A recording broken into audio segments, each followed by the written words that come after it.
여러분 안녕하세요. 송병현 교수입니다. 훈민복음 세상을 깨우는 말씀을 통해 창조주의 크신 사랑을 깨닫고 세상의 사랑을 흘러보내는 여러분들로 거듭나시기를 축복합니다. 오늘도 귀한 세 분 함께 하셨습니다. 안녕하세요. 안녕하세요.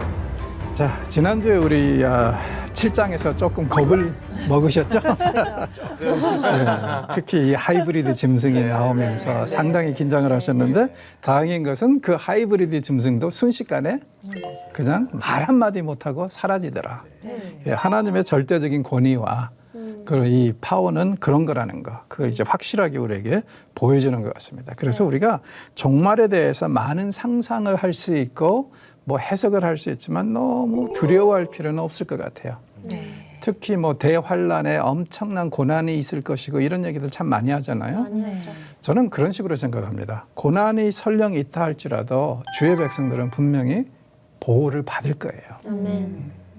왜냐하면은 만약에 우리가 하나님을 믿고 섬기는 게 그런 고난을 인해 임하는데 아무런 효과도 발휘하지 못한다면, 우리도 똑같이 취급이 된다면 왠지 억울하다는 느낌이 들지 않으세요? 그렇죠. 네. 왜냐하면은 신앙이 때로는 일종의 인슈런스처럼, 보험처럼 작동을 해야 되잖아요. 그렇죠? 그런 면모로 우리가 무시는 못하죠. 그래서 분명히 환난 날에 우리를 특별히 보호하실 거라는 거, 그럼 우리가 확신할 수 있을 것 같아요. 그래서 저 그리스도가 이렇게 이제 두렵게 보여드려도 너무 걱정할 필요는 없고요.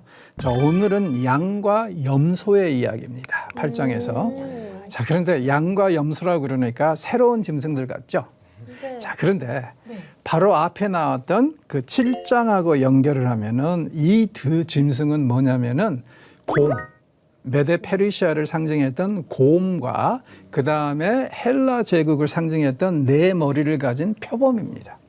아, 그걸 다른 동물로 비유한 그렇죠. 거예요. 양과 염소로 비교를 한 거예요. 이스라엘 사람들에게 양이나 염소라는 그냥 동물은 어떤 느낌으로 다가오나요? 평소에. 양들은 미련 곰탱이? 순수하기는 한데 생각은 별로 이렇게 안 하는, 그리고 이제 양이 굉장히 뭐라 그럴까, 근시안을 가지고 있어요. 그래서 항상 양들이 때로 몰려다니는 가장 큰 이유는 뭐냐면은 앞에 양의 엉덩이를 보지 못하면은 길을 잃어요. 그렇군요. 그런데 이제 염소 같은 경우에는 짐승들을 이렇게 들이받는 것으로 유명하죠. 그래서 염소 하면은 좀 성깔도 있고. 자, 그런데 이제 목동들을 보면은 양들 사이에도 꼭 염소 몇 마리를 둬요. 오, 그래요? 예, 왜냐하면은 양들은 근시적인 그런 안목을 가지고 있기 때문에 자꾸 앞 짐승의 꽁지를 따라다닐 뿐만 아니라 자꾸 엉키려고 해요, 서로. 생각해 보세요. 여름에 그렇게 털이 있는 애들이 함께 뭉쳐 있으면은 안에 있는 애들은 더 죽죠. 염소들은 독립개체입니다. 누가 붙는 걸 되게 싫어해요. 그래서 이걸 이제 비율적으로 좀 맞춰서 주면은, 함께 키우면은 어떤 일이 벌어지냐면 자꾸 양들이 모이려고 하면은 염소들이 들이받아요. 그래서 흩어요. 서로 이렇게 그렇게 해서 공존하는 거죠. 재밌네요. 되게 흥미롭다. 그게 이제 그들의 이제 모습. 이 정도로 생각을 하시면 못할 것 같습니다. 어찌됐건 이제 염소들은 뿔들이 많으니까, 그리고 뿔을 사용하니까 그러니까 조금 좀 위협적인 그런 짐승들, 그리고 활동적인 짐승들, 그렇게 생각할 수 있을 것 같아요. 자, 과연 이 양과 염소가 우리에게 어떤 이제 의미를 주는지 하나하나 살펴보도록 하겠는데요. 8장 1절을 보니까 이 환상은 7장의 환상을 본 지 3년 후에 있었던 일이라고 합니다. 그리고 장소는 어디냐면 수산 성의 을레강 근처라고 그래요. 자, 수산은 어떤 곳이냐면은 이 하무라비 법전 아시죠? 네. 이게 이제 발굴이 된 것이고, 그리고 오늘날로 말하면은 이란에 있습니다. 원래 바벨론은 이라크에 있었는데 이걸 이제 노획물로 가져간 거죠. 하무라비 법전을. 그래서 이제 거기다 했고, 그다음에 이제 성경적으로 따지면은 에스더와 느헤미야가 바벨론이 멸망한 이유니까 수산궁에 있습니다. 수산에. 그러니까 이제 도시가 옮겨진 거죠. 그래서 이제 미래 세계의 지배할 가장 강대국 중에 하나가 여기에 이제 탄생하는 거.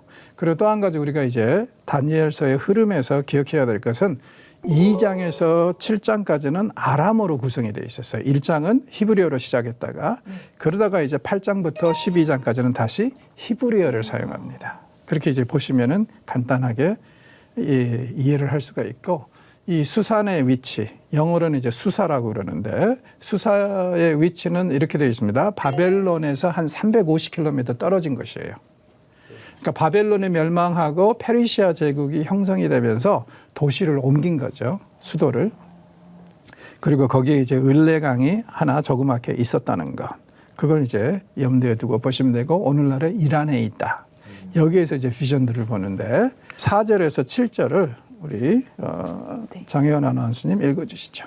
내가 본즉 그 순양이 서쪽과 북쪽과 남쪽을 향하여 받으나 그것을 당할 짐승이 하나도 없고 그 손에서 구할 자가 없으므로 그것이 원하는 대로 행하고 강하여졌더라. 내가 생각할 때에 한 숫 염소가 서쪽에서부터 와서 온 지면에 두루 다니되 땅에 닿지 아니하며 그 염소의 두 눈 사이에는 현저한 뿔이 있더라.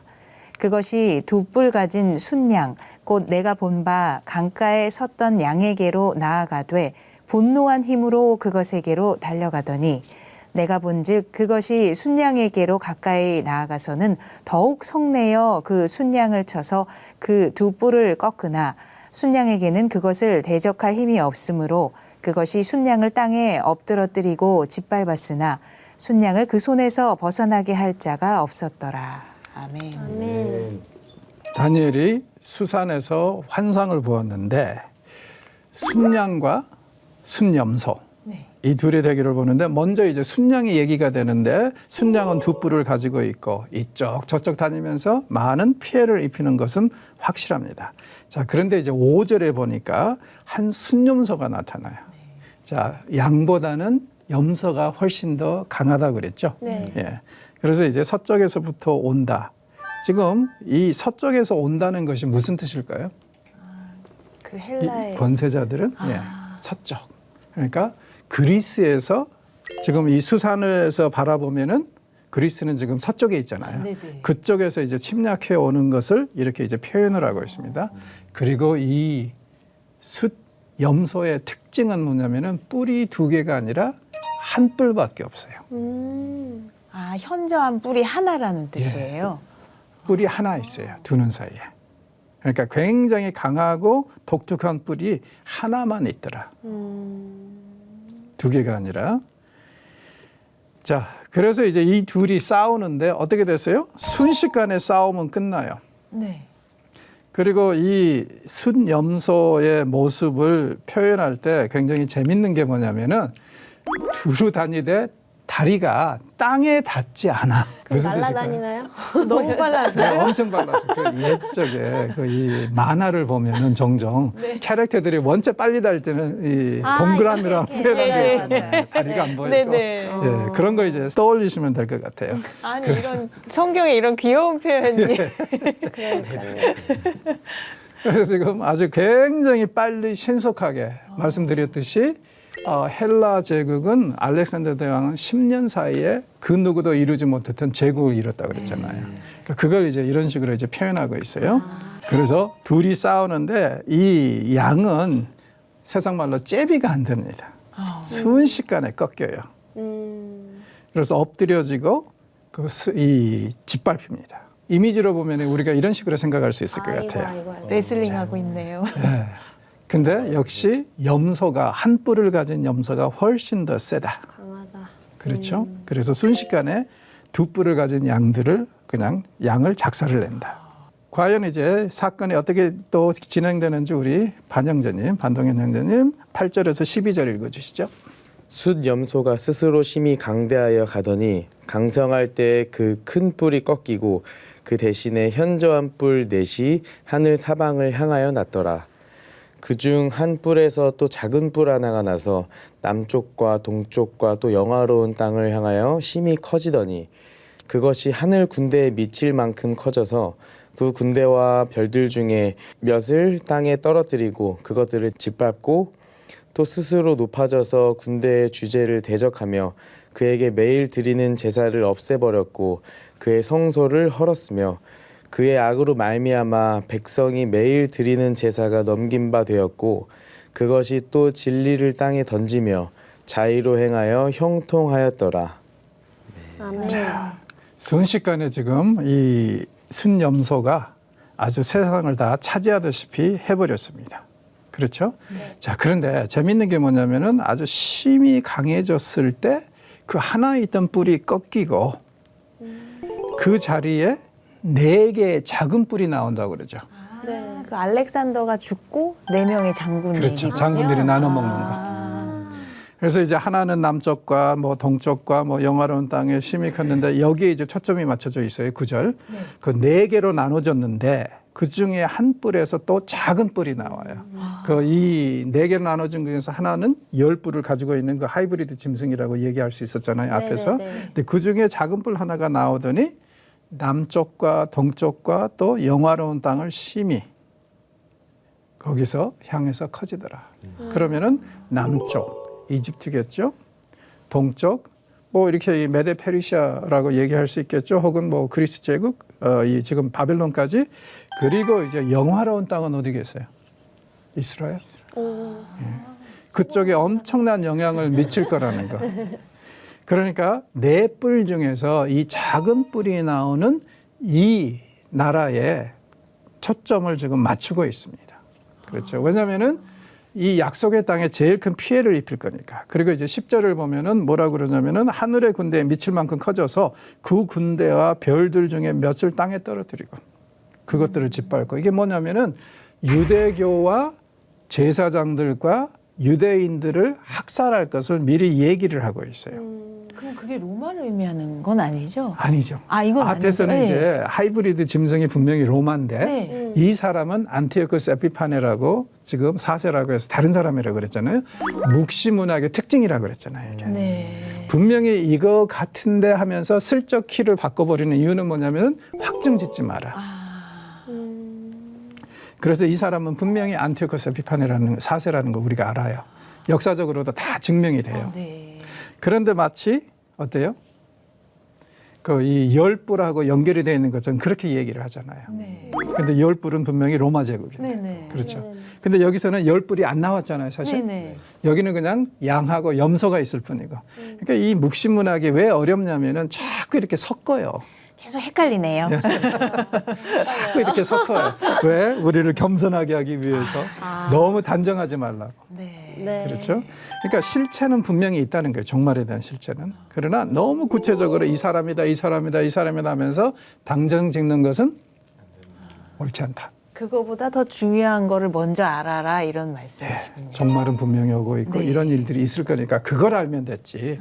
굳이 이 사람이다, 저 사람이다 하면서 1대1로 매칭시키는 것은 옳지 않다. 그리고 이제 앞으로 다니엘서에 보면은 여러 번 숫자가 나올 거예요. 네. 그 숫자들에 대해서도 너무 구체적으로 언제부터 언제다 이런 거 얘기하지 말라는 거예요. 네. 분명히 이런 일이 있을 건데 그렇다고 해서 이게 몇 년도부터 몇 년도까지 이런 식으로 단정 짓지는 말라. 네. 저는 이게 너무 좋은 것 같아요. 묵시문학에서. 아. 자, 그래서 이제 이 사람이 또 굉장히 높아져 가지고 매일 드리는 제사를 없애고 성소를 헐고 뭐 이런 일들이 벌어지고 있잖아요. 실제로 이 일이 어디에 기록이 되어 있냐면은 네. 외경에 마카비 일서라는 게 있어요. 1, 2, 3, 4서까지 있는데 마카비 일서에 보면은 이게 그 당시에 안티오쿠스 에피파네 시대에 있었던 일에 대한 가장 확실한 역사적 자료로 다 인정을 받거든요. 거기에 보면은 이 사람이 온갖 성전에서 만행을 다 저지릅니다. 첫째는 유대교의 그 이 여호와께 드리는 예배를 다 폐쇄해버리고 네. 그 제단에 있던 자리에 제우스 신에게 바치는 제물을 바치는 제단을 만들어 놓고요.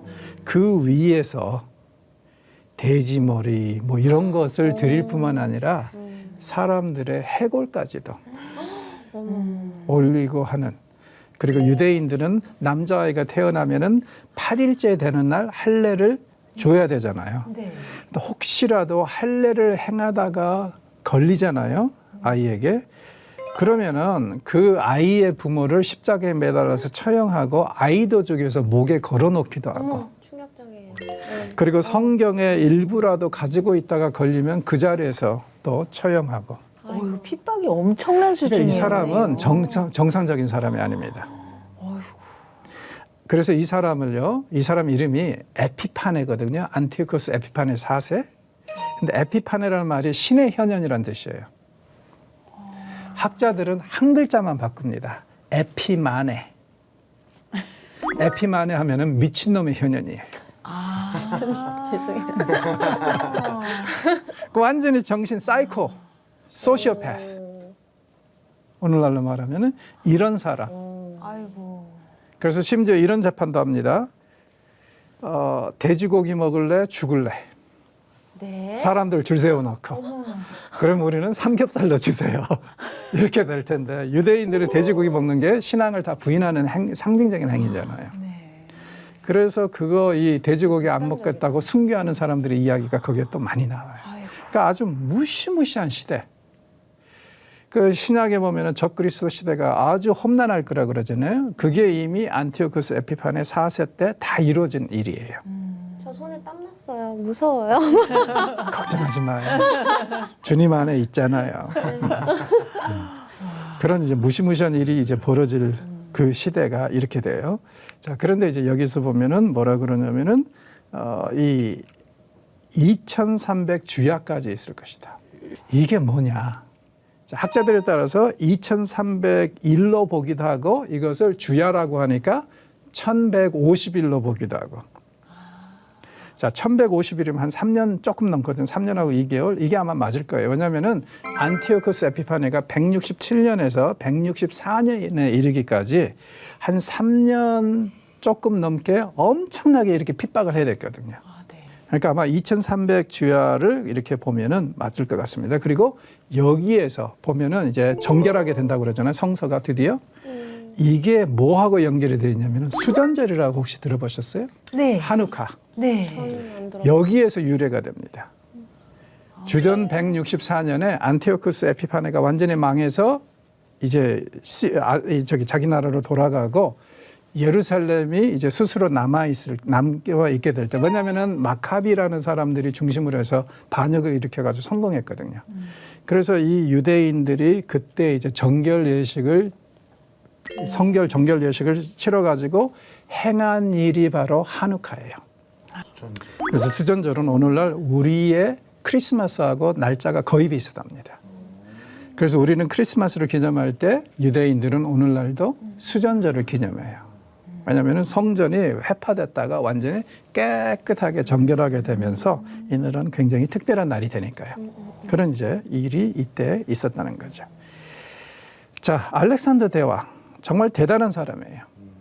주전 356년에 태어났고 그리고 그의 아버지 필립도 왕이었는데 대단한 능력을 가진 군사적인 왕이었어요. 그래서 많은 것을 이제 정복을 했고, 그리고 알렉산더는 또 무엇으로 유명하냐면은 철학자 아리스토텔레스에게 직접 교육을 받은 사람으로 유명하죠. 그리고 이 사람 20세에 왕이 됩니다. 그리고 10년 만에 세상을 다 정복해요. 그리고 고대 근동은 3년 만에 다 정복합니다.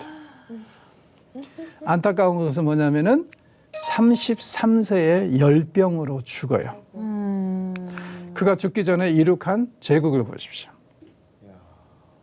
고대 근동의 어느 제국도 이렇게 넓게 장악한 적은 없어요. 그것도 그리스에서 시작해가지고 이집트뿐만 아니라 오늘날의 인도까지 와서 다 정복을 했어요. 자, 알렉산더는 이렇게 대단한 사람이었기 때문에 또 일화도 많이 남아 있어요. 그래서 한 일화에서는 이런 얘기가 있어요. 알렉산더가 인도까지 다 정복하고는 이제는 더 이상 정복 활동이 없어서 슬퍼했다는 얘기. 또 이런 얘기도 있습니다. 열병에 걸려서 죽게 됐단 말이에요. 네. 죽기 바로 직전에 이런 말을 남겼다 그래요.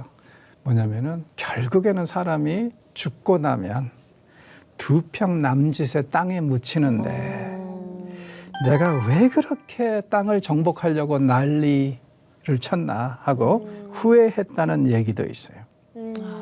이런 이야기들이 사실인지 아닌지 우리는 모르죠. 그런데 우리에게 굉장히 좋은 모티베이션이 되는 것 같아요. 무슨 뜻이냐면은 알렉산더의 삶을 보면서 또 이런 이제 일화들을 보면은요, 우리에게 반드시 비전은 필요해요. 비전은. 네. 그러나 욕심은 부리면 안 됩니다. 그렇죠? 네. 그래서 정말 비전은 우리가 꼭 가져야 되되 욕심을 부리면은 안 되는 것으로 그렇게 생각하시면 좋을 것 같습니다. 자, 알렉산더 대왕을 상징하는 뿔이 사라진 곳에 이 4개의 나라가 형성이 됩니다. 지도로 표현하면 이거예요. 여기서 이제 제일 우리에게 중요한 것은 뭐냐면 그릭 엠파이어라고 셀리우쿠스라고 쓰였죠. 네. 이 제국이 여기서 이제 안티오쿠스 에피파네 4세가 오고 그 다음에 가나안 땅이 여기에 영향을 받기 때문에 이게 이제 제일 중요한 파워가 됩니다. 그리고 남쪽으로는 톨레미 왕조, 이집트에. 그래서 이 둘이 계속 치고받는 이야기가 11장에 나와요. 그리고 그 사이에 낀 이스라엘은 이놈이 왕성하면 이놈한테 맞고 저놈이 왕성하면 저놈한테 맞고 그 이야기가 너무 이제 힘들게 11장에 이제 전개가 되어 있습니다. 이스라엘이 그럼 톨레미랑 셀리쿠스 사이 정도에 있다. 예, 지금 이제 가나안 땅이 보라색으로 표현이 되어 있는데 네. 계속 왔다 갔다 하는 거예요. 약소 국가의 서름이죠. 셀리우쿠스가 세지면 그쪽에 아부해야 되고 톨레미가 세지면 또 그쪽에 빌붙어야 되고. 샌드위치네. 네. 좋게 말하면은 완충 지역인데 나쁘게 말하면은 간도 쓸개도 없는 지역이죠. 어쩔 수 없어요, 약소 국가들은.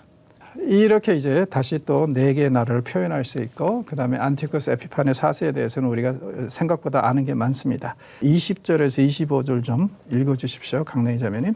내가 본 바 두 뿔 가진 숫양은 곧 메대와 바사 왕들이요 털이 많은 숫염소는 곧 헬라 왕이요 그의 두 눈 사이에 있는 큰 뿔은 곧 그 첫째 왕이요 이 뿔이 꺾이고 그 대신에 네 뿔이 났은즉 그 나라 가운데에서 네 나라가 일어나되 그의 권세만 못하리라. 이 네 나라 마지막 때에 반역자들이 가득할 즈음에 한 왕이 일어나리니 그 얼굴은 뻔뻔하며 속임수에 능하며 그 권세가 강할 것이나 자기의 힘으로 말미암은 것이 아니며 그가 장차 놀랍게 파괴 행위를 하고 자의로 행하여 형통하며 강한 자들과 거룩한 백성을 멸하리라.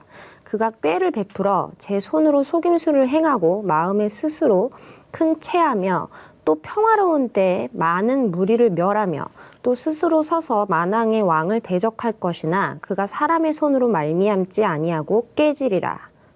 아멘. 묵시문학의 특징 중에 하나가 그런 거라고 그랬죠, 서론에서. 이게 묵시를 본 사람들이 도저히 이해를 못할 때는 꼭 하나님이 가이드를 하나 보내주신다고. 그래서 설명을 해준다고. 해설자요. 예. 그래서 이제 여기서도 지금 해설자가 나오고 있어요. 그래서 이제 해설자가 하는 얘기가 이건 지금 이 20절부터 이제 시작이 되죠, 설명이. 그러면서 두 뿔을 가진 순양은 메대와 바사 왕이요 하면서 이 내용을 쓱 설명을 해줘요. 그러니까 여러분들이 사실은 앞뒤를 연결하면은 전혀 잘못될 리가 없죠, 해석이. 네네. 그렇죠? 그러니까 묵시문학의 특징이 이런 거니까 우리가 이제 확신을 가지고 이런 때는 이제 설명을 할 수 있고 또 충분히 이 어떤 의미를 가지고 있는가를 얘기할 수 있는 거죠. 그런데 여기서 이제 굉장히 또 중요한 것은 뭐냐면 26절. 이게 분명히 지금 안티오쿠스 에피파네에 관한 일이기도 하지만 그러나 이것은 어떤 것에 관한 거라고요? 종말에 관한 것. 그러니까 안티오쿠스 에피파네가 모형은 될 수 있지만 네. 최종적인 성취는 아니다. 최종적인 성취는 아직도 적 그리스도. 그리고 그 사이에 수많은 부분적인 성취가 올 수 있어요. 그래서 20세기에서는 신학자들이 제일 적 그리스도라고 했던 사람이 누구냐면은 히틀러예요. 왜냐하면 수많은 주의 백성들을 죽였잖아요. 네네. 그래서 부분적인 성취는 계속 올 겁니다. 언제까지? 종말이 올 때까지. 그렇죠. 그래서 누구다, 누가 적 그리스도다 이런 얘기 전혀 현혹되지 마세요. 네. 다 그냥 어리석은 해석이고 적 그리스도는 분명히 이 땅에 종말이 올 때 계속. 아마 우리는 모든 사람이 알 거예요. 그 사람이 적 그리스도라는 것을. 그런 식으로 이제 표현이 될 거니까. 그래서 지금 안티오쿠스 에피파네가 분명히 그런 역할을 하지만 그러나 앞으로도 계속 이런 이제 안티오쿠스 에피파네 4세 같은 사람은 왔다 갈 것이고 그리고 끝에 가서 드디어 이제 최종적인 적그리스도가 올 것이다. 그리고 적그리스도가 오면은 두려워한다? 두려워하지 않는다? 두려워하지 않는다. 필요하지 않아요. 그렇죠. 왜? 하나님이 계시니까. 하나님 앞에서 말 한마디 못하고 죽잖아요. 그러니까 주의 백성들은 전혀 걱정할 필요가 없어요. 아멘. 그래서 어떤 때는 일부 교회에서 너무 지나치게 종말에 대해서 관심을 갖는 것도 건강하지는 않다고 저는 생각을 해요. 그런 것 같아요. 예, 모르는 게 너무 많은데 자꾸 그냥 그걸 가지고 뭐 억지로 꿰맞히다 보니까 억지가 나오는 거고. 그리고 현재 오늘날 우리가 사는 것도 바빠 죽겠는데 왜 그렇게 종말에 그렇게 관심이 많아? 배워야 되는 부분은 너무 많은데 그 부분에 너무 집착할 시간이 없다. 에너지도. 그렇죠. 다 분산시켜야 해서 똑같이 읽어내야 되니까요. 그리고 종말의 얘기가 오늘 현실에 그렇게 도움은 안 되잖아요. 네. 그렇죠. 그렇죠? 네. 오늘은 성실하게 신실하게 하나님의 자녀들답게 잘 살면 되는 거죠. 네. 네. 자, 마무리하면서 혹시 하실 말씀 있으세요? 저는 사실 종말을 좀 두려워하긴 했었는데요. 오늘 또 이렇게 레슨을 통해서 교수님을 통해서 삶을 살아가면서 좀 지혜롭게 두려움 없이 살 수 있을 것 같아요. 이제는. 그래서 정말 마음이 좀 평온해지고 도움이 많이 됐습니다. 종말을 의식하고는 살되 종말에 사로잡히지는 않는 것이 좋다. 네. 네. 자, 이것으로 오늘 강의를 마치도록 하겠습니다. 함께해 주신 여러분 고맙습니다. 감사합니다.